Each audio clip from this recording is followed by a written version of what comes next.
السلام عليكم الشباب، الله يجزيكم بخير. واحد التنبيه، بزاف شحال من مره كنقول هاد المره غندير فيديو، هاد المره غندير فيديو كننسى. الجنازه والمقبره والموت عندها واحد الهيبه وعندها واحد الهاله وعندها واحد الوضع. الله يجزيكم بخير. راه لا ينبغي ان الناس يكونوا غاديين في الجنازه وبنادم تيضحك وبنادم تيجمع وبنادم تيصور. كنتي انت صحافه هما اللي كيصوروا، هما اللي عارفين حنا كيصوروا. انت في الجنازه مسلم مطالب انك تخشع في ديك الجنازه وانك تعتبر من ديك الجنازه. علاش حنا كنمشيو علاش كنصلوا على الجنازه؟ اولا داك السيد اللي مات حق ديالو كيتسالوا لينا حقه هذاك. انا من اخر حقوق ديالو في الدنيا اننا نودعوه بهذيك الصلاه الجنازه. داك هو الوداع ديال المسلمين اللي موتاهم من باب الوفاء، هذيك روح مسلمه من باب الوفاء اننا كنمشيو كنصلوا عليه. ثم نشيعوا الجنازه، كنمشيو اول حاجه كنودعوه، ثاني حاجه كنعتبروا حنا كناخذوا العبره. فاي عبره كاينه وبنادم كيسولك على الولاد ويسولك على الدار ويسولك على الخدمه ويسولك في المقبره.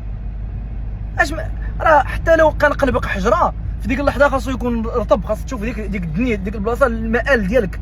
هذيك هي الدار اللي غتسكن فيها غدا ولا اليوم ولا بعد غدا ولا واحد شويه ولا العام الجاي. هذيك هي الحفره ديالك.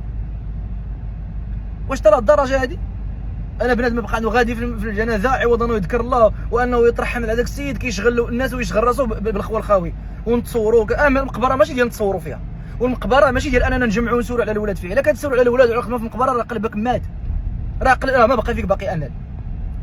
سمحوا لي كنتكلم بهذه الحرقه هذه، الله يجازيكم بخير، لانه انا ما عرفتش والله ما عرفتش انا شنو هي الاسباب المؤديه لهذه المساله هذه. وبنادم كيما واخا يكون يهودي واخا يكون كافر واخا يكون كيما بغى يكون في الموت كتلقى انه منكسر. ماشي في الموت هو كيضحك ولا غادي هو مجمع ولا غادي هو عنده شطناخ ولا عنده شغل اخر. الا عندك مشطون وعندك خبراش لا جي المقبره، الغايه اللي جيت المقبره راه ما كايناش. سمحوا لي الا كنت قاسح، ولكن راه هادشي هذا اللي خاص يكون. راه انت الا كان باك ميت وغادي في الجنازه وبنادم كيضحك في الجنازه، راه ربي اللي يعلم بقلبك كي غادي يكون. ربي اللي بوحدو اللي يعلم بقلبك. الا باك مات ولا خوك مات ولا انت كتحرك كتشوف واحد حداك كيضحك، واش جينا جنازه باش نضحكوا ولا باش اننا نجمعوا ولا باش اننا. فنتمنى ان هذا الكلام هذا يجي اذان صاغي في الجنازه. الا تلاقيتي مع شي واحد في الجنازه كاين اللي غادي الجنازه باش تلاقى مع الناس، اقول هذاك السيد راه في الجنازه راه مشهور، وهذاك السيد راه اللي مات كذا راه غيجي لنا وغيجي علينا، هذه الفرصه باش نشدوه ونجمعوا معاه ونهضروا معاه وكذا. ماشي هادشي علاش دارت الجنازه. الا كان نيتك هكا بلا ما تجي كتشغل الناس وكتشغل راسك وتدي الذنوب عوض ديال الاجر.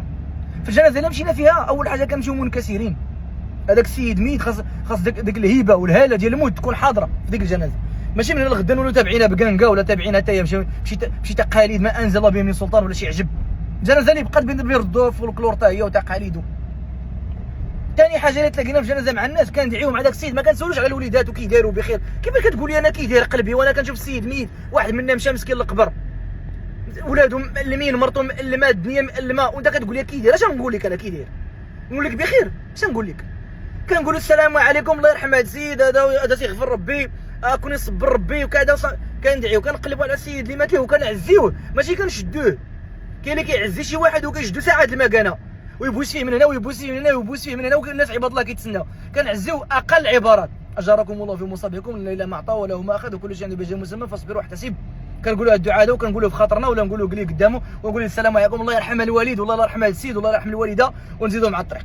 ونحترموا الا كانت المراه نحترموا المحارم ديالها اللي غيهزوها، ماشي نبقاو حنا داخلين. وبزاف الناس كيبجغوا على القبوره باش انه يشوف القبر فين دخل واش والله اعلم، وكيجيو كيبجغ على القبوره. راه دير الاثم. الناس اللي غيدفنوا هما اللي غيحيطوا بالقبر فقط. انت ما غتدفن ما غتعاون ما والو، رجع اللور ودعي معاه. ونتمنى انكم تطلعوا على اداب زياره المقابر، لان بلا نمشي للمقبره راه عندنا اداب ديالها في الاسلام، باش ان الانسان عوض يمشي يدي لاجر يولي غادي يجيب معاه القفات ديال الاثم وديال الذنوب. ما بغيناش هادشي هذا. ونتمنى من الاخوه يعرفوا هذه الامور هذه. الله يجزيكم بخير. في الجنازه ما كنبقاوش نجمعوا. السلام عليكم الله يغفر له السيد الله يرحمه. السلام عليكم. ماشي السلام شحال هذه ما شفناك اصاحبي كي داير، حتى بديت نضحك معاك ولا بديت انا كنتعجب. المهم الكلام راه وصل، الفكره راه وصلت. السلام عليكم.